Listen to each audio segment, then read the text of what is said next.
7:08:07 on the clock. City Lights കൂടെ ഞാനാണ് കവിത on Radio mango 91.9. നാട്ടിലെങ്ങും പാട്ടായി. അങ്ങനെ ഡോക്ടേഴ്സ് ഡേ ഈ കഴിഞ്ഞ മൺഡേ നമ്മൾ ആഘോഷിച്ചു. അന്ന് മുതൽ ദേ ഇപ്പോഴും നമ്മളൊരു 1 വീക്ക് ആയിട്ട് സ്പെഷ്യൽ ആയിട്ടുള്ള കുറച്ച് ഡോക്ടേഴ്സിനെ നമ്മൾ സെലിബ്രേറ്റ് ചെയ്യാണ് ഓൺ റേഡിയോ മാംഗോ.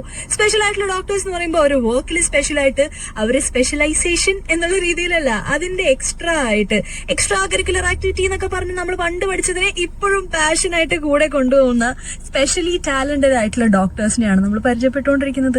അപ്പൊ ഇന്നത്തെ നമ്മുടെ ഡോക്ടർ ഒരു ഡെന്റിസ്റ്റ് ആണ്. പക്ഷെ ചെയ്യുന്ന കാര്യം ഡെന്റിസ്റ്റും ഡൂഡ്ലിങ്ങും ഒരുമിച്ച് പോകും. ഡെന്റിസ്ട്രിയും ഡൂഡ്ലിങ്ങും ഒരുമിച്ച് കൊണ്ടുപോകുന്ന ഒരു ഡോക്ടർ ഉണ്ടാവും ഒരു 2 പാട്ട് കഴിയുമ്പോൾ നമ്മുടെ ഒപ്പം ഓൺ റേഡിയോ മാംഗോ വരുമ്പോ മൾട്ടി ടാലന്റഡ് ആയിട്ടുള്ള ഒരു ഡോക്ടറാണ് ഇന്ന് എന്റെ കൂടെ. സിറ്റി ലൈറ്റ്സിൽ ഇറ്റ്സ് മീ കവിത ആൻഡ് എന്റെ കൂടെ Hi, I'm Shobha. I'm a dentist and a doodler. I make customized artwork and on the side I practice dentistry as well. So first of all congratulations. ഇത്രയും beautiful ആയിട്ടുള്ള work ഒക്കെ ചെയ്യുന്നത് കണ്ടിട്ട് ഞാൻ actually video കണ്ടിട്ടുണ്ട് ഇതിനു മുമ്പ്. നമ്മുടെ പ്രേമലു ടീമിന്റെ സോനിയർ ഒക്കെ ഉണ്ടാക്കിയത് ശോഭയാണ് അല്ലേ? യെസ്. അപ്പൊ ഇപ്പോഴാണ് ഞാൻ അറിയുന്നത് അതൊരു ഡെന്റിസ്റ്റ് ആയിരുന്നു ചെയ്തതെന്നുള്ളത്. Was that one of your biggest works?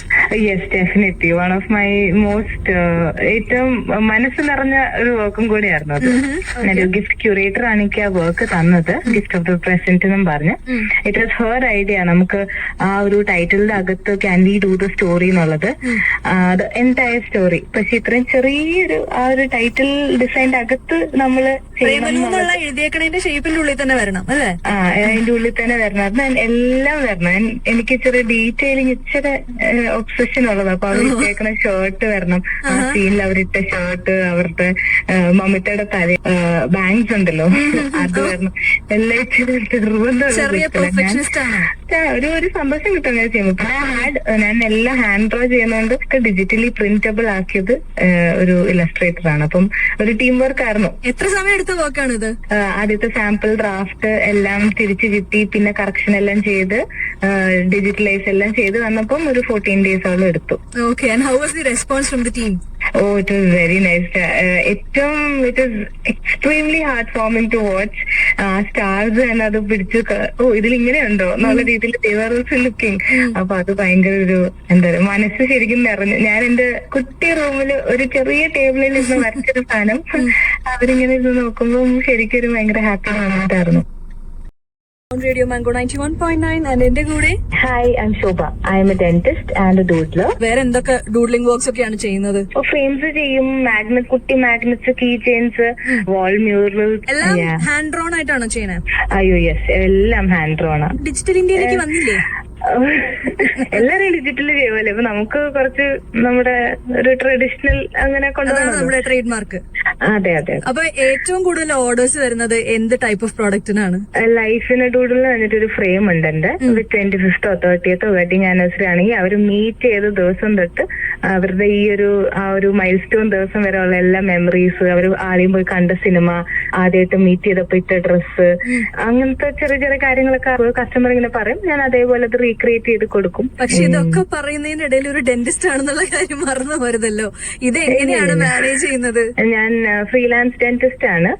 ഞാൻ സ്ഥിരം പോകുന്ന ഒരു 5-6 ക്ലിനിക് ഉണ്ട്. പറയുമ്പോ പോയാൽ മതി. ഒരു ആഴ്ചയിൽ ഒരു 2 days അല്ലെ 2 weeks, ചിലപ്പോ 1 time, അങ്ങനെ ഡിപ്പെൻഡ്സ്. സോ ഇറ്റ്സ് ഗുഡ്, ഒരു ബാലൻസ് ഉണ്ട്. ഡെന്റിസ്റ്റ് ജോബിന്റെ ഒപ്പം എപ്പോഴായിരുന്നു ഇങ്ങനെ ഒരു ഡൂഡ്ലിംഗ് എന്നുള്ള ഒരു സാധനം ഐഡിയ വന്നത്, അല്ലെങ്കിൽ ഈ ഒരു ട്രാക്കിലേക്ക് തിരിഞ്ഞത്? കോളേജിൽ തൊട്ട് ബോറടിക്കുന്ന ക്ലാസ്സിലിരുന്ന് കുത്തി വരയ്ക്കായിരുന്നു. അത് നമ്മളും ചെയ്യും, പക്ഷെ നമുക്ക് ഇങ്ങനെ ടാലന്റ് ഇല്ലെന്നേ ഉള്ളൂ. അപ്പൊ ഞാൻ ഇതുപോലെ ക്ലിനിക്കിലിരിക്കുമ്പം ലഞ്ച് ടൈമിലും പേഷ്യൻസ് ഒന്നും ഇല്ല, വെറുതെ ഇരുന്ന് വരയ്ക്കുമായിരുന്നു. വരച്ച് ഞാൻ എന്റെ ഹസ്ബൻഡും ഞങ്ങളുടെ ഒരു ബെസ്റ്റ് ഫ്രണ്ടും കൂടെ ഉള്ളൊരു ഗ്രൂപ്പ് ഉണ്ട്. ആ ഗ്രൂപ്പിൽ ഇങ്ങനെ ഇടുമായിരുന്നു. അപ്പൊ ഇവര് രണ്ടുപേരും കൂടെ പറയും, ഞങ്ങളെ കാണിക്കാതെ 4 ആൾക്കാരെ കാണിക്കാൻ നോക്കും, ഒരു പേജ് ഉണ്ടാക്കിയിട്ട് എന്നൊക്കെ പറയും. അങ്ങനെ സ്റ്റാർട്ട് ചെയ്തതാ. അടുത്തുള്ളവരൊക്കെ ഓർഡേഴ്സ് വന്ന് തുടങ്ങി, അങ്ങനെ തുടങ്ങി. ഇപ്പോഴും ക്ലിനിക്കിൽ പോകുമ്പോ ഞാനൊരു പെൻസിലും റബ്ബറും ഒരു വൈറ്റ് പേപ്പറും ഒക്കെ എടുത്തോണ്ടാ പോകുന്നത്. എന്തെങ്കിലുമൊക്കെ കുട്ടി വരച്ച് ഓർഡേഴ്സ് എന്തെങ്കിലും എന്റെ ചെയ്യും. കവിത ആൻഡ് എന്റെ കൂടെയുള്ള ആള് ഡെന്റിസ്റ്റ് ആണ്, ഡൂഡ്ലർ ആണ്. ഹായ്, ഐ എം ശോഭ. ആളുകളുടെ പല്ലൊക്കെ പറിക്കുമ്പോൾ എക്സ്പ്രഷൻ ഒക്കെ പിന്നീട് വരച്ചെടുക്കാറുണ്ടോ? ഇല്ല ഇല്ല, പക്ഷെ ഞാനൊരു സത്യം പറയാം. ഞാൻ ഈ 5.5 വർഷം ഡെന്റിസ്ട്രി പഠിച്ചുകൊണ്ട് നമ്മൾ ഈ ഇത്രയും ചെറിയൊരു ക്യാൻവസയില, പല്ലെന്ന് വെച്ചാൽ അത്രയും ചെറിയൊരു സാധനമല്ലേ, നമ്മൾ അത്രയും ചെറിയൊരു ക്യാൻവസയിൽ ഇങ്ങനെ ക്യാവിറ്റി ഒക്കെ കട്ട് ചെയ്ത് നമ്മുടെ ഫൈൻ മോട്ടോർ സ്കിൽസ് ശരിക്കും ഇംപ്രൂവ് ചെയ്തിട്ടുണ്ട്. അപ്പം dentistry has made me a better artist. Being an artist has made me a better dentist. Wow, അത് ഞാൻ ഇതുവരെ ചിന്തിക്കാത്ത ഒരു ആംഗിളായിരുന്നു. അടിപൊളി. അപ്പൊ keep doing the good work. I wish you all the very best in everything you do. Thank you so much. This is very very overwhelming. Thank you so much. എന്നാ പിന്നെ ഇതും കൂടി പറഞ്ഞോളയാം. ഇത് റേഡിയോ മാംഗോ 91.9 നാട്ടിലെങ്ങും പാട്ടായി.